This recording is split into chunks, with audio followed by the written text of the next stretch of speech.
trying not to sound too groggy. I have to catch a plane at 9 a.m. That means I need to be at the airport at 8, which would mean leaving here before 7 so I could return my rental car. You don't understand, Carl said. We're desperate. Is there any way? It turned out that Carl lived near the airport, and I agreed to meet Carl's team at his apartment at 5:30 a.m. The small living room was already crowded with about a dozen people when I arrived.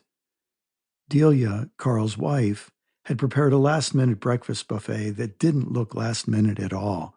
Scrambled eggs, sausage, fresh biscuits, toast, fruit, orange juice, and coffee. We sat around the room, elbow to elbow, our breakfasts on our laps, and Delia began in a Louisiana drawl even more pronounced than her husband's. Brian, bless your heart for getting up so early to meet with a ragamuffin bunch of perfect strangers like us. I might as well get the ball rolling. We came from Louisiana to reach secular college students for Christ here in liberal heathen San Francisco. But the truth is, they've reached us more than we've reached them. Now, the Christianity we came here with just doesn't make much sense anymore. If I had my way, I would leave campus ministry today, and then I think I'd leave Christianity tomorrow. Carl went next, and then one by one around the room, each person shared a similar story. I'm hanging on to Christian faith by a fingernail, one said. I don't even know if there's a God anymore, said another. I had to stop reading the Bible, another said, because I'm about one chapter away from complete atheism. When we came full circle back to Delia, she said, when we heard you speak last night, we felt that you might understand our predicament and be able to help us. We just don't know what to do. By this time, it was 6:20, and I realized I only had 40 minutes before I needed to leave for the airport. What could I say in 40 minutes to help these sincere and conflicted people? Fast forward 20 years, and I found myself in a similar conversation, this time in a Chinese restaurant just outside Chicago.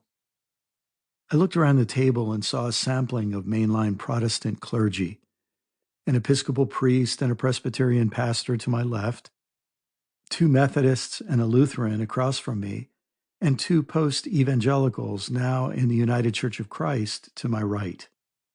They were the organizers of a day-long event for clergy at which I had just spoken. One of the Methodist pastors across from me had just told our little group that she had seriously considered leaving ministry earlier in the year. Then she caught my eye. Brian, do you ever feel tempted to just throw out the whole thing and do something else with your life? Sometimes I do, I said. Lately, more often than you'd think. Everyone froze for a second. My companions clearly didn't expect my admission. One of the post-evangelicals to my right leaned toward me and made eye contact over his reading glasses. I think Jesus would be pretty embarrassed about what we've made of the movement he started, he said. Sometimes I think he wouldn't want to be part of it either. Over their kung pao chicken, egg drop soup, and vegetarian fried rice, one by one, my companions shared their ambivalence, not just about staying in ministry, but about staying Christian. I can't count how many similar conversations have unfolded since that early morning breakfast with the evangelicals in San Francisco and that dinner with mainline Protestants near Chicago. Surprising numbers of Roman Catholics have told me, almost as if reading from the same script, I have no hope for the church reforming or renewing.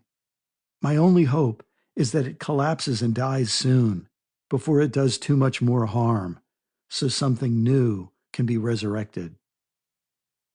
Others had hope for renewal, but talked in terms of centuries, not years or even decades. Latter-day Saints, Adventists, Unitarians, and many others have reached out to me about their similar spiritual frustrations in their unique contexts. As I recall these conversations, I hear echoes of literally thousands of others in hallways, over meals, via email, or in chants.